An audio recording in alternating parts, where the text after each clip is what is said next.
Good morning. You're watching the morning news here at CNN News 18. My name is Toya Singh. It's a Tuesday morning. We're going to walk you through all of the country's top stories in the next few minutes. Our first stories take us down to Karnataka. Let's take a very quick look.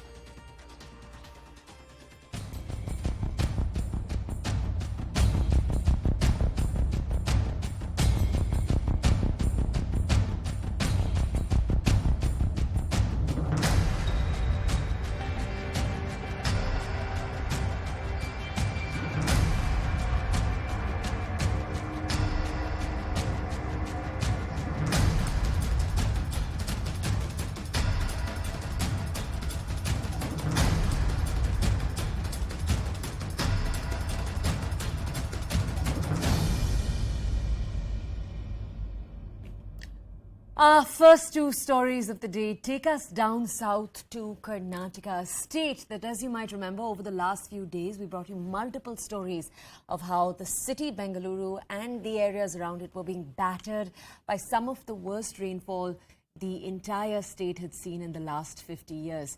Now, following the recent flooding and large-scale damages in the city, the Bruhat Bengaluru Mahanagara Palika, that's the BBMP, it's the local civic body, it started an anti-encroachment drive to remove illegal structures that have come up on stormwater drains in several areas in the eastern Mahadevpura zone. Because remember, experts say that despite the rainfall being increased this last monsoon, problems were largely created because the drain water areas were blocked. Now, this team identified and marked 2.4 meters stormwater drain encroachment areas. This was in multiple IT areas. But mysteriously, in a few incidents, it was seen that officials arrived at a tech park, but a few hours later left without taking any action. This raised multiple questions on whether officials were succumbing to pressure. We're going to have a ground report on this entire story later in the day today.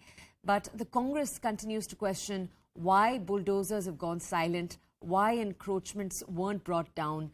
All of this action, remember, is coming at the same time as the 10-day monsoon session in the Karnataka Assembly goes into session. Remember, the Karnataka government has been heavily criticized for its treatment or lack of action in the monsoons. Very quickly, here's the ground report that my colleague Harish Upadhyay brings us from Bengaluru. Take a look.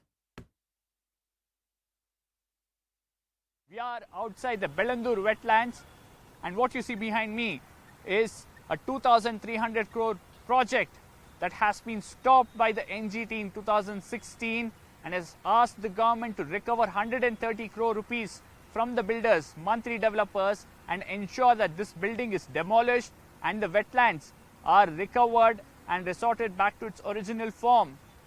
And the builders approached the Supreme Court in 2020, and the Supreme Court made it very clear that it can't go on and upheld the NGT order. The IAC said that this project, which is around 2,300 crore rupees one, was actually destroying the wetlands of Bellandur and also encroaching on the channel connecting Agara Lake to the Bellandur Lake. 2016 is when the NGT order came. The Supreme Court in 2020 upheld that order.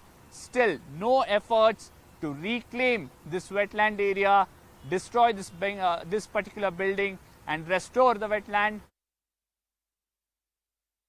Natural drain ಎಲ್ಲಿದೆ, rain water drain ಎಲ್ಲಿದೆ, ಯಾವುದೇ ಅಡ್ಡಿ ಬಂದರೆ ಅವುಗಳನ್ನು ತೆಗೆಯೋದಕ್ಕೆ ಸ್ಪಷ್ಟವಾದ ಸೂಚನೆಯನ್ನು ಕೊಟ್ಟಿದ್ದೀನಿ. ಅದರಲ್ಲಿ ಯಾವುದೂ ಭೇದ ಭಾವ ಮಾಡೋ ಪ್ರಶ್ನೆನೇ ಇಲ್ಲ. ಸರ್, ITBT ಅವರು ಒತ್ತುವರಿ ಮಾಡ್ಕೊಂಡಿರೋ ಆರೋಪಗಳು ಇರುವಂಥದ್ದು. ಯಾರಾದರೂ ಇರಲಿ, ಈಗ ನಮಗೆ ಪ್ರವಾಹ ಬಂದಾಗ ಎಲ್ಲರಿಗೂ ತೊಂದರೆ ಆಗಿದೆ. ITBTವ್ರಿಗೂ ತೊಂದರೆ ಆಗಿದೆ, ಜನಸಾಮಾನ್ಯರಿಗೂ ತೊಂದರೆ ಆಗಿದೆ, ರಸ್ತೆಯಲ್ಲಿ ಪ್ರಯಾಣ ಮಾಡೋರು ತೊಂದರೆ ಇದೆ, ತಳಹಂತದಲ್ಲಿ ಮನೆ ಇದ್ದರೂ ತೊಂದರೆ ಆಗಿದೆ. ಅದು ಹೋಗಬೇಕಾದ್ರೆ ಈ ತೆರವುಗೊಳಿಸುವಂಥದ್ದು ಅವಶ್ಯಕತೆ ಇದೆ. ನಾನು ಮೊದಲನೇ ದಿವಸನೇ ಹೇಳಿದ್ದೇನೆ, ಇದು ಪ್ರಾರಂಭ ಆಗಿದೆ, ನಿಲ್ಲೋದಿಲ್ಲ ಅಂತ. ಅದನ್ನ ಪೂರ್ಣ ಪ್ರಮಾಣದಲ್ಲಿ ನಾವು. Have you noticed something about the demolition drive? The demolition drive is only for the lower middle class people. What happened to the villas? Why haven't they been notified? Where is the... they wanted to bring that bulldozer Raj, right? The UP model. What happened to the UP model now? Where is it now?